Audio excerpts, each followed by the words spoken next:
City life হচ্ছে একটা busy and নয়েসি and sometimes we just need a refreshment. তো আমরা ডিসিশন নিলাম শহরের ব্যস্ত জীবন থেকে একটু শান্তির খোঁজে Rangamati Bargi lake valley resort হতে পারে আমাদের সেই fresh break. Anyway let's start the video. Hello, আসসালামু আলাইকুম everyone, welcome to Mommy and রোজাইনা।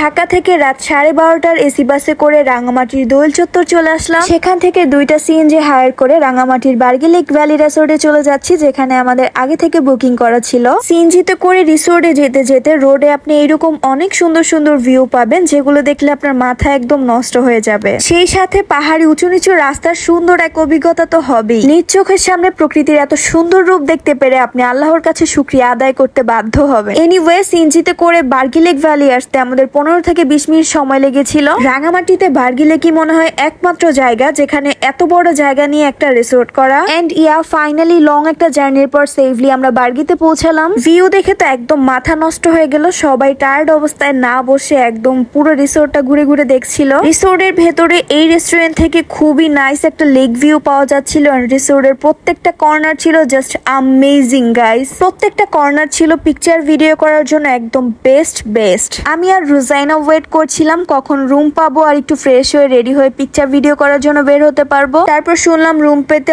অনেক লেট হবে। এরপর আমরা ব্রেকফাস্ট অর্ডার করে দিই এন্ড এখানে ব্রেকফাস্ট চলেও এসেছে। একদম সিম্পল একটা ব্রেকফাস্ট শেষ করলাম। এরপর সবার জন্য চা চলে আসলো আর আমি চাটা নিয়ে মাইন্ডটা একটু ফ্রেশ করার জন্য এই সুন্দর ভিউটাকে কাছ থেকে দেখে চাটা খেতে খেতে এনজয় করছিলাম। এরপর রেস্টুরেন্টের ভিতরে বসে বসে অনেকক্ষণ রিল্যাক্স করেছি এই ভিউ দেখতে দেখতে। নিচ থেকে এই ডেইজি ফুলটা আমার জামাই আমাকে পাঠালো ভাবির কাছে। এরপর সবাই একসাথে রোজাইনা আর রোজাইনার বাবার বেবি শার্ক গানে ডান্স করে দেখছিল। রোজাইনা নিজে নিজে গান গাচ্ছিল আর ডান্স করছিল। এরপর রোজাইনার হাতে দেওয়া হলো রোজাইনার মতো cute little flower. And time waste করার জন্য পুরোটা রিসোর্ট আমরা ঘুরে ঘুরে দেখছিলাম, কোথায় কি আছে একদম বাদ রাখিনি। আমি ভেবেছিলাম একবারে ফ্রেশ হয়ে রেডি হয়ে পুরো রিসোর্টটা ঘুরে দেখবো। তারপর দেখলাম সবাই একদম রিসোর্ট ঘুরে ফেলতেছে। তারপর সবার পিছনে পিছনে একটু গিয়েছিলাম দেখতে। এরপর ওই দিক থেকে চলে আসলাম আরেকটা কর্নারে। এখানে এসে সবাই একটু বসেছিল আর আমরা এইদিকে রোজাইনাকে দোলনাতে দোল খাওয়াচ্ছিলাম। রোজাইনা ফার্স্টে দোলনাতে ওঠার পর একটু ভয় ভয় পাচ্ছিল। এরপর যখন বুঝতে পারছিল তখন ওকে দোলনা থেকে উঠানো অসম্ভব হয়ে যাচ্ছিল, কান্নাকাটি করছিল।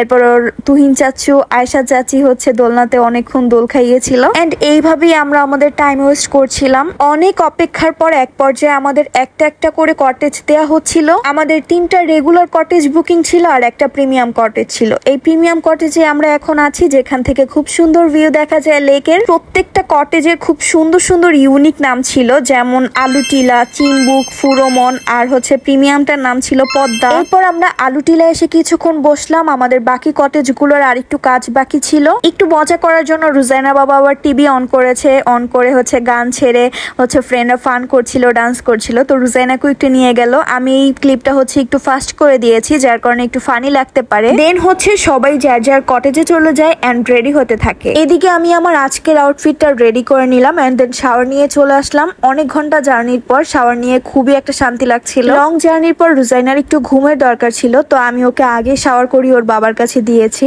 আমি শাওয়ার নিয়ে এসে দেখি রোজাইনা বাবা ওকে ঘুম পাড়িয়ে দিয়েছে। শাওয়ার নিয়ে মাইন্ডটা খুবই ফ্রেশ লাগছিল। ভাবলাম একটু ব্যালকনি থেকে ঘুরে আসি, আর একটু ভালো লাগবে। আর হ্যাঁ, আমাদের কটেজ রুম ট্যুর কিন্তু রাঙামাটি ব্লগের শেষ পার্টে থাকছে। এন্ড আমি এখন একটু তাড়াতাড়ি করে রেডি হয়ে নিচ্ছি, কজ লাঞ্চ টাইম হয়ে গিয়েছে, সবারও ক্ষুধা লেগে গিয়েছে। একবারে রেডি হয়ে বের হলাম যাতে লাঞ্চ করে ঘোরাঘুরি করতে পারি। রোজাইনার তখনও ঘুমটা পুরোপুরি হয়নি, তাই ওর বাবা ওর ঘুম না ভেঙে কোলে নিয়ে যাচ্ছিল এন্ড আমি ওর জুতোটা নিয়ে যাচ্ছিলাম যাতে ও ঘুম থেকে উঠে পড়তে পারে। আমি আমার ছোট্ট বাবুটার ঘুমের মধ্যেই 2টা ছুটি করে রেখেছিলাম, জানি ও ঘুম থেকে উঠলে আর এই ছুটিগুলো করতে দিবে না সুন্দরভাবে। লাঞ্চটা সবাই সবার পছন্দ মতো অর্ডার করেছিল। আমরা খাসির মাংস এবং সবজি দিয়ে আমাদের লাঞ্চটা কমপ্লিট করি আমাদের রিসোর্টের রেস্টুরেন্ট থেকে। লাঞ্চ শেষ করে আমরা আমাদের রিসোর্টের কাইকিং সাইডে চলে আসলাম কাইকিং করতে। আগে কাইকিংটা ওরা রিসোর্ট থেকে করাতো, এখন পার বোর্ডের দাম 100 টাকা করে। কাইকিং এ উঠে ফার্স্টে রোজাইনা ভালো এনজয় করছিল, এরপর একটু কান্নাকাটি করেছে আর লাস্টে কি করেছে সেটা আপনারা ভিডিওতে দেখতে পাবেন। আমার ফার্স্ট টাইম কাইকিং করার অভিজ্ঞতা ছিল সেই আর সেদিনের ওয়েদার ছিল খুবই নাইস, কিন্তু প্রচন্ড গরম ছিল। একদম দেখতে পাচ্ছেন আমার মেকআপ গলে গলে পড়ছিল। লেকের মাঝখানে কাইকিং এ ভালোই লাগছিল, কিন্তু এক পর্যায়ে প্রচন্ড গরম লাগে আর রোজাইনা খুবই কান্নাকাটি শুরু করে দেয়।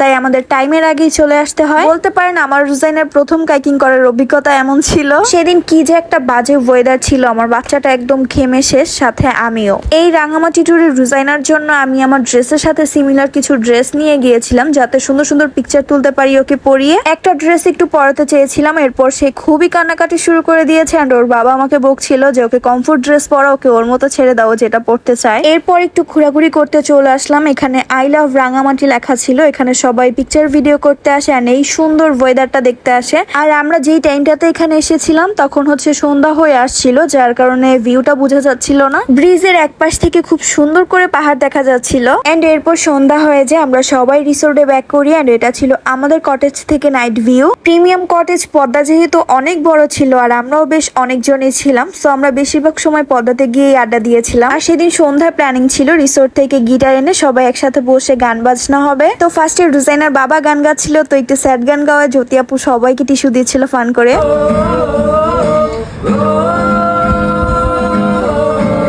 এই তো আমরা হচ্ছে দর্শক সবাই একসাথে বসে গান শুনছিলাম, আর রুজাইনাও কিন্তু তার বাবার গান খুবই মনোযোগ দিয়ে শুনছিল। আপনাদেরকে একটু একটু করে তাদের গান শোনাবো, পুরোটা দিতে গেলে ভিডিও অনেক বেশি লং হয়ে যায়, এই মাঝখান থেকে একটু কেটে কেটে দিয়েছি।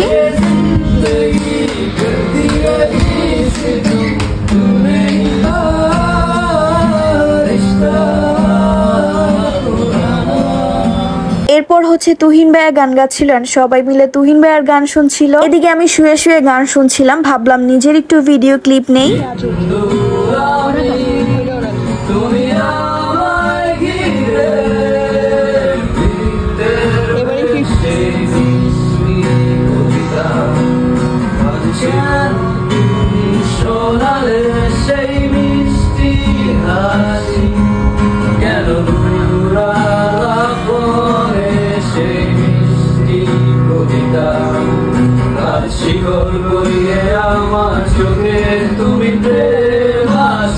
অনেক গান বাজনা আড্ডা হলো, এবার হচ্ছে ডিনার টাইম। সো সবাই মিলে ডিনার করতে চলে আসলাম। রুজাইন এখানে এসে দুষ্টুমি শুরু করে দিছে। এই প্রথম সে অন ক্যামেরা দেখে উকি মেরে চলে আসলো ভিডিও করতে। এরপর তার সাথে একটা ভিডিও ক্লিপ নিলাম এন্ড ডিনার শেষ করে আবার হচ্ছে পদ্মাতে চলে আসলাম, সবাই একসাথে কফি খাবো। এন্ড আজকে আয়শা ভাবি আমাদের সবাইকে কফি বানায় খাওয়াবে। আন্টি হচ্ছে আমার ভিডিও দেখে, আই মিন আয়শা ভাবির শাশুড়ি, তো বললাম যে আন্টি আমার ভিডিও দেখে বলবে যে আমার ছেলের বউকে ঘুরতে নিয়ে ওরা কাজ করায় খাচ্ছে। আর এইদিকে এক সুন্দরী মহিলা রাতের বেলা লিপস্টিক লাগাইতেছে বা হাত দিয়ে, আর এক হাত ভাঙা। ভাবির হাতে কফি খেতে খেতে আজকের ভিডিওটা এখানে শেষ করছি। দেখা হয়ে যাচ্ছে রাঙামাটির নেক্সট ভিডিওতে। So don't forget to visit my page and channel Mommy and রুজাইনা।